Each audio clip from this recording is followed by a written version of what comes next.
Assalamualaikum warahmatullahi wabarakatuh.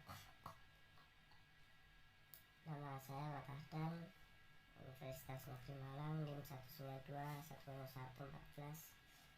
Di sini saya akan mencoba menjawab beberapa soal UTS tentang fikih muamalah. Yang pertama itu jelaskan rukun dan syarat dari jual beli. Nah, yang pertama, rukun itu jelas ada pihak yang bertransaksi. Di antara lain ada penjual dan ada pembeli. Yang kedua itu tentu saja ada barangnya. Ada yang dijual itu harus ada yang berupa barang ataupun jasa supaya dapat terjadinya sebuah jual beli. Yang ketiga itu sudah ada harganya atau kesepakatan nilai tukar. Harga bisa berupa senilai barang dan senilai uang. Selanjutnya ada serah terima. Adanya penyerahan uang dari pembeli dan penyerahan barang dari penjual tadi untuk jual belinya. Terus selanjutnya, apa yang terjadi bila salah satu rukun syarat tidak terpenuhi? Di dalam Islam semua hal tentang muamalah itu ketika salah satu syarat ataupun salah satu rukun tidak terpenuhi, maka tentu saja hukumnya tidak sah dan jelas tidak boleh dilakukan, misalnya dalam jual beli itu tadi. Selanjutnya, jelaskan macam-macam pembagian dalam jual beli. Yang pertama itu ada jual beli murabahah atau jual beli yang menguntungkan. Yang kedua itu ada at-tauliyah, jual beli yang tidak menguntungkan, yaitu menjual dengan harga aslinya. Yang ketiga itu ada jual al-khosarah, yaitu jual beli rugi. Yang selanjutnya ada jual beli al-musawwah, yaitu penjualan menyembunyikan harga aslinya tetapi kedua orang yang akad saling meridhoi. Jual beli seperti inilah yang berkembang sekarang.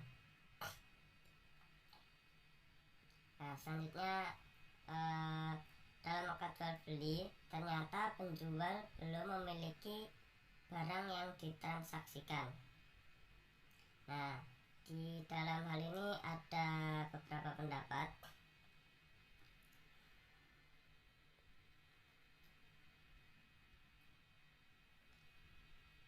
Yang pertama itu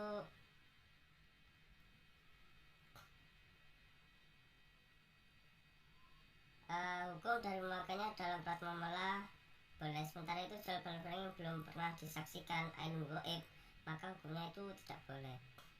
Jadi ada dua pendapat itu. Yang pertama itu barang yang tidak diperjualbelikan benar-benar tidak ada dan belum pernah terlintas dalam benak kedua orang yang berangkat. Yang kedua itu sebenarnya barang itu ada, hanya saja barangnya tidak ada di tempat saat akad dilangsungkan dan belum pernah disaksikan sama sekali baik oleh pembeli maupun oleh penjualnya, ataupun belum pernah dilihat oleh salah satu dari keduanya. Ini yang nanti membutuhkan pembedaannya dengan bai'u mausufin fi al-zimmah atau jual beli salam. Untuk yang jenis pertama tadi, maka sudah pasti hukumnya itu tidak boleh, disebabkan barangnya yang tidak ada dan sama sekali belum terlintas gambarnya dalam kedua benak penjual dan pembeli. Adapun jenis yang kedua ada dua pendapat, dan yang pendapat paling sahih tetap tidak sah. Pendapat ini disampaikan oleh Imam Asy-Syafi'i, al-Qaul Qadim dan Qaul Jadidnya, atau pendapat lama dan pendapat baru. Pendapat yang sama itu tidak sah juga disampaikan oleh ketiga imam mazhab.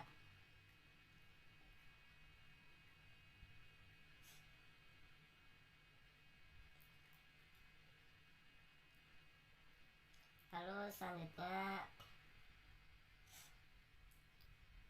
akad istisna, salah satu pihak meminta akad ditetapkan khiyar syarat. Nah, sebenarnya akad istisna itu jual beli dalam bentuk pemesanan pembuatan barang tertentu dengan kriteria dan persyaratan tertentu yang disepakati antara pemesan, pembeli dan penjual. Selanjutnya khiyar itu kan sebuah Kemudian khiyar syarat itu kan khiyar yang dijadikan syarat pada waktu akad jual beli, artinya pembeli dan penjual memilih antara meneruskan atau membatalkan transaksi sesuai dengan batas yang telah ditentukan.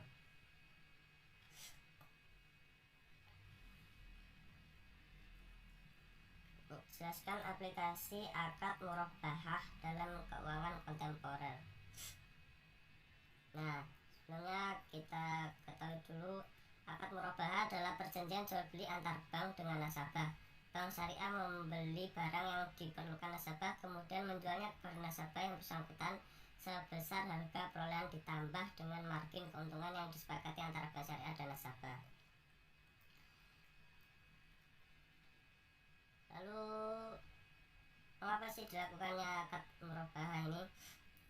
Karena akad murabahah ini bagian terpenting dari jual beli dalam prinsip akad, mendominasi pendapatan bank dari produk-produk yang ada di semua bank Islam. Produk murabahah lebih kenal diminati oleh para nasabah bank. Produk ini hampir mirip dengan sistem bunga karena ada kelebihan di dalam pembiayaan di harga pokok. Jadi seperti itu tadi tentang pengaplikasian akad murabahah dalam keuangan kontemporer. Nah, selanjutnya soal selanjutnya, dalam konteks muamalah dikenal kaidah umum bahwa hukum asal segala sesuatu adalah boleh sampai datang dalil yang menunjukkan tentang keharumannya. Nah, jelaskan maksud kaidah ini. Jadi seperti ini.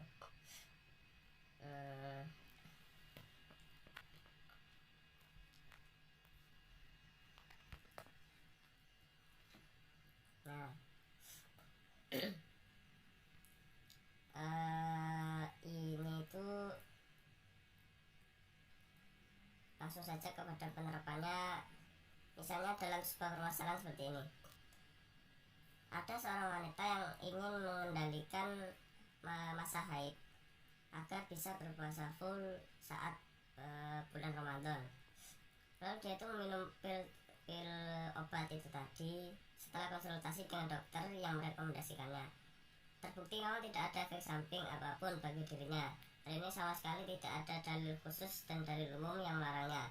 Dan yang dia lakukan bukanlah menghilangkan haid sama sekali, tapi hanya mengaturnya saat itu saja, sehingga dia pun tidak dikatakan telah mengubah ciptaan Allah. Ditambah lagi, tidak ada dampak buruk apapun bagi kesehatannya, sehingga tidak pula dikatakan bahwa dia sedang menciptakan doror atau kerusakan bagi dirinya. Namun jika terbukti berpotensi membawa doror bagi dirinya, maka tidak boleh melakukannya, walau tidak ada dalil khusus dan umum yang melarangnya, sebab mencegah mudarat lebih diutamakan dibanding meraih maslahat. Nah, dalam penerapannya ini itu sama contohnya dengan ketika orang melakukan haji atau umroh. Wanita itu biasanya akan diberikan semacam obat atau apa supaya haidnya itu nanti bisa dikendalikan.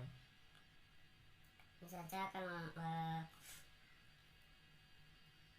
menunda kemudaratan. Soal selanjutnya itu sebutkan dan jelaskan prinsip-prinsip syariah. Nah, yang kita tahu perlu dijelaskan dulu apa sih prinsip syariah itu. Prinsip syariah merupakan aturan perjanjian berdasarkan hukum Islam antara bank dan pihak lain untuk penyimpanan dana dan atau pembiayaan kegiatan usaha atau kegiatan lainnya yang dinyatakan sesuai dengan syariah. Lalu apa saja kegiatan dan prinsip syariah? Nah, itu diantara lain ada mudharabah, pembiayaan berdasarkan prinsip bagi hasil.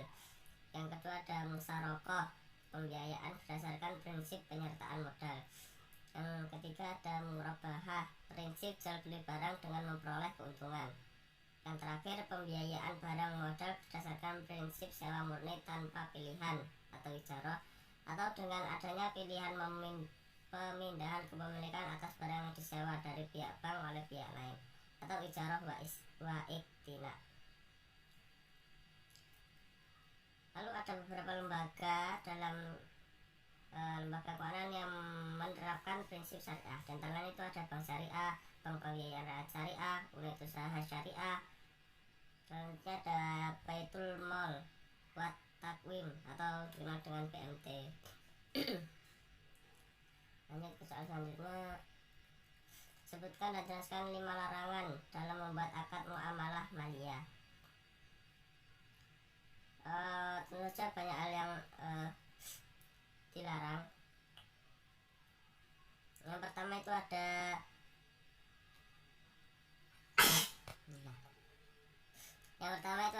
tadlis atau penipuan. Yang kedua ada tagrir atau gharar, ketidakpastian transaksi. Yang tiga ada riba. Yang keempat ada masyrir atau judi. Yang kelima ada ikhtiral. Keenam ada bai najisi atau menciptakan permintaan palsu. Yang terakhir ada riswah atau suap.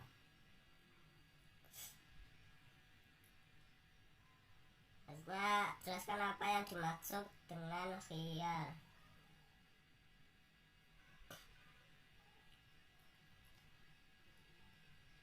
Mulai dari pengertian, khiyar menurut bahasa memiliki artinya memilih yang terbaik, sedangkan menurut istilah khiyar ialah memilih antara melangsungkan akad jual beli atau membatalkan atas dasar pertimbangan yang matang dari pihak penjual dan pembeli.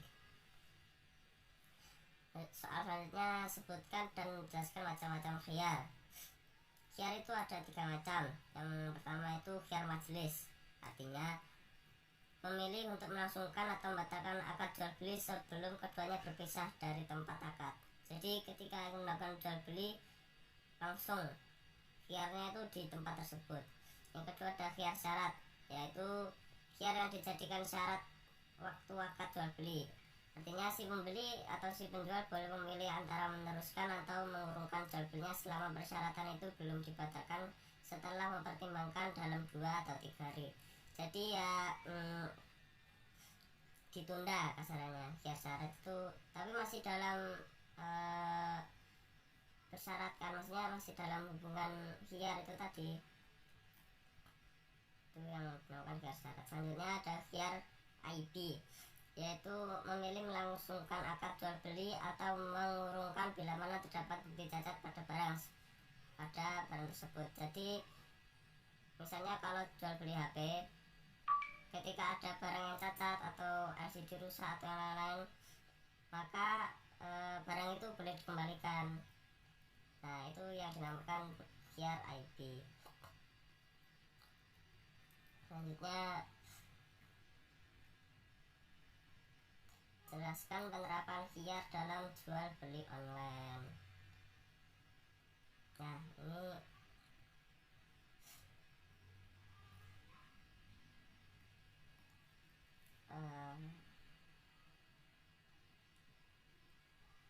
misalnya khiyar dalam jual beli online ini ya itu tadi seperti jual beli HP tapi melewati suatu lembaga seperti Shopee, seperti Lazada, seperti Blibli, seperti lain-lainnya.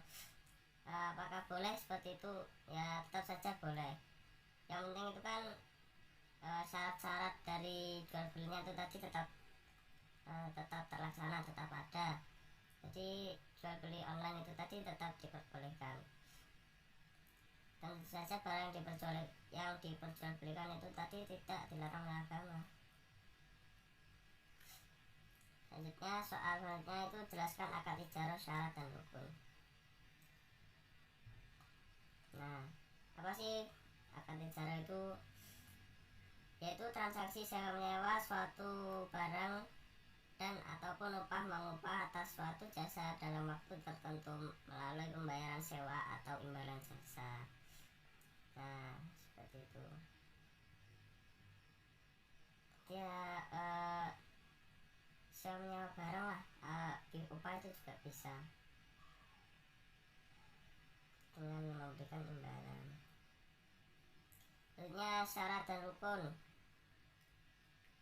Nah, syaratnya itu yang pertama, kedua pihak melakukan transaksi sudah dewasa dan berakal. Yang kedua, kedua pihak yang melakukan transaksi memiliki kerelaan dan tidak didasarkan suatu paksaan dari pihak manapun. Yang ketiga, barang yang menjadi objek transaksi harus jelas adanya. Yang keempat, barang yang menjadi objek transaksi harus halal sesuai syariat Islam. Yang kelima, barang yang menjadi objek transaksi menjadi hak mujar atas izin pemiliknya. Yang keenam, manfaat yang didapatkan harus diinformasikan secara terang dan jelas. Selanjutnya tentang rukunnya ijarah. Yang pertama itu ada orang yang menyewakan suatu barang. Yang kedua ada akad antara penyewa dan menyewa.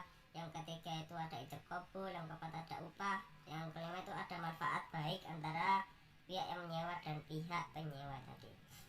Itu tadi syarat rukun dan penjelasan sedikit tentang ijarah. Nah, bagaimana penerapan akad ijarah pada masa sekarang? Nah, contohnya itu, contoh transaksi ijarah itu seperti ini. Seseorang menjaminkan sepeda motornya ke bank untuk mendapatkan pinjaman. Hak guna sepeda motor tersebut berpindah ke bank, namun tidak atas kepemilikannya.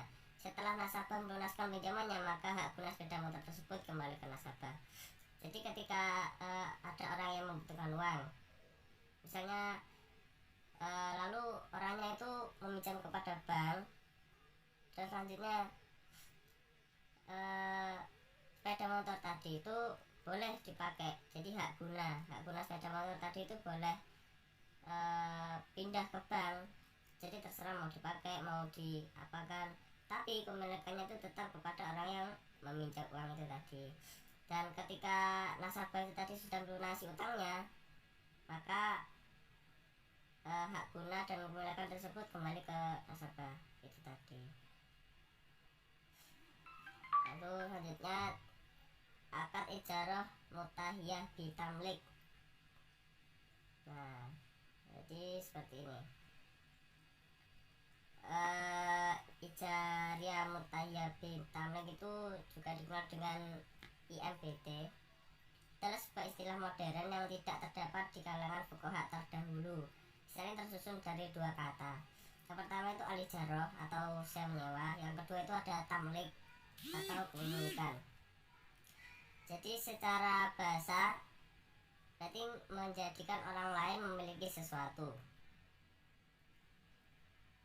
Tapi dapat disimpulkan bahwa kepemilikan suatu manfaat atau jasa berupa barang yang jelas dalam tempo waktu yang jelas diikuti dengan adanya pemberian kepemilikan suatu barang yang bersifat khusus dengan adanya ganti yang jelas. IMBT adalah akad sewa menyewa antara pemilik objek sewa dan menyewa untuk mendapatkan imbalan atas objek sewa yang disewakan dengan opsi perpindahan hak milik objek sewa pada saat tertentu sesuai dengan akad sewa. Jadi hampir sama dengan ijarah itu tadi, tapi di sini itu dalam akad ini dapat memberikan hasil atau dapat memberikan keuntungan. Lalu seperti ini, bagaimana jika seorang penyewa telah membayar uang sewa tempat selama setahun, akan tetapi setelah 2 bulan ternyata sudah berhenti, apakah dia bisa mendapatkan sisa uangnya kembali? Yaitu tadi tergantung dari kedua belah pihak yang telah melakukan suatu ijarah tadi, melakukan suatu akad. Apabila memang sudah disepakati di antara kedua belah pihak, maka tentu saja bisa mendapatkan uangnya kembali. Namun ketika sang pemilik rumah sewa itu tadi tidak ingin memberikan uangnya karena memang sudah ditempati, maka juga tidak boleh sang penyewa itu tadi memaksa.